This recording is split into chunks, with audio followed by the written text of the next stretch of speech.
प्रश्नावली 1.1 का हमारा क्वेश्चन है 5वां।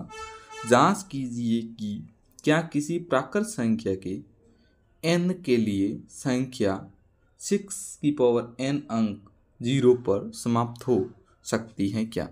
हमें ये देखना है कि किसी भी संख्या की 6n हो तो उसके किसी भी संख्या के अंत में 0 आता है या नहीं। सबसे पहले हम संख्या n प्राकृत संख्या को देखते हैं। तो प्राकृत संख्या बराबर होती है 1 2 3 4 5 से। उसके बाद हम देखते हैं किसी भी 6 की पावर यदि 1 हो तो हम देखते हैं कि 6 की पावर 1 हो तो 6 आता है। 6 की पावर 2 हो तो 36, 6 की पावर 3 हो तो 216। तो इस प्रकार से हमने लगातार ही देखा तो हमने पाया कि किसी भी संख्या के 6 की पावर होने पर उसके अंत में हमेशा 6 आता हो। लेकिन हमें क्वेश्चन में बताया गया है कि किसी भी संख्या के 6 की पावर n होने पर क्या 0 अंत में आ सकता है या नहीं। तो हमें यह सिद्ध करना है कि 0 नहीं आ सकता। तो हम 10वीं की जो हमारा क्वेश्चन है उसके अनुसार हम क्या लिखेंगे कॉपी में, उसके अनुसार हम देखते हैं। सबसे पहले हमने ये समझ लिया कि 6 की पावर n हो तो उसके अंत में 0 नहीं आ सकता। तो हम देखते हैं कि 0 किस किस का 0 फैक्टर है। तो हम सबसे पहले देखते हैं कि 10 किसी भी संख्या के अंत में यदि 10 है तो उसमें 10 का भाग जाएगा। यदि संख्या के अंत में कितने भी 0 हो तो वो 10 से भाज्य होगी। तो इसके बाद हम देखते हैं कि यदि ऐसी कौन कौन सी संख्याएं जो 10 से भाज्य हैं। तो हम देखते हैं कि जितनी भी संख्या जिसके अंत में 0 हो सारी 10 से भाज्य हैं। तो हम देखते हैं कि 10 किस संख्या से भाज्य हैं। 10 के जो फैक्टर हैं वो हम देखते हैं कि 2 और 5 होते हैं। यदि कोई संख्या 6 की पावर n के अंत में 0 आता है तो वह 2 और 5 से भी भाज्य होगी। यहाँ कहने का मतलब ये है कि उसके 2 और 5 भी फैक्टर होंगे। तो हम सबसे पहले ये देखेंगे, यदि कोई संख्या के अंत में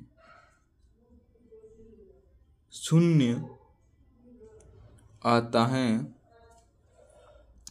तो वह 10 से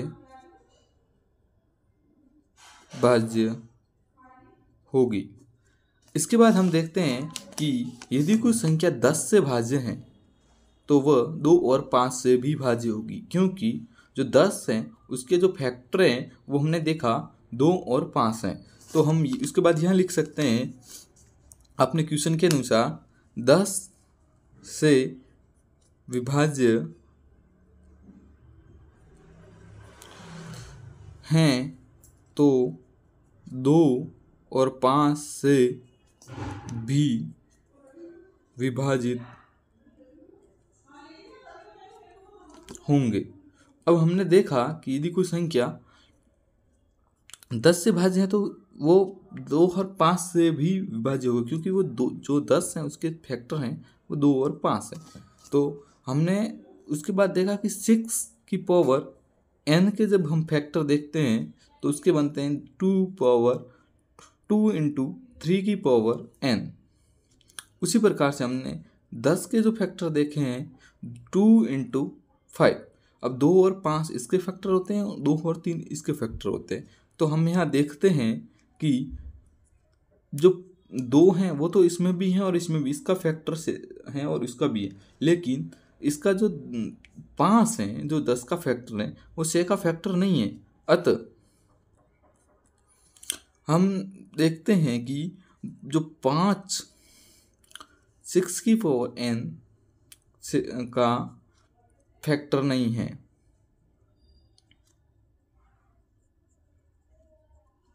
अतः 6 की पावर n बराबर 10 की पावर n ये नहीं हो सकता, क्योंकि 10 की पावर n होगी तो उसके अंत में 0 होगा, लेकिन जो 6 की पावर n है उसके अंत में 0 नहीं आता है।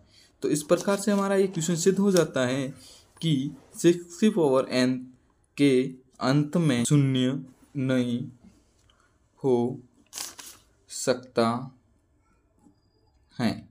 अतः ये हमारा क्वेश्चन सिद्ध हो चुका है।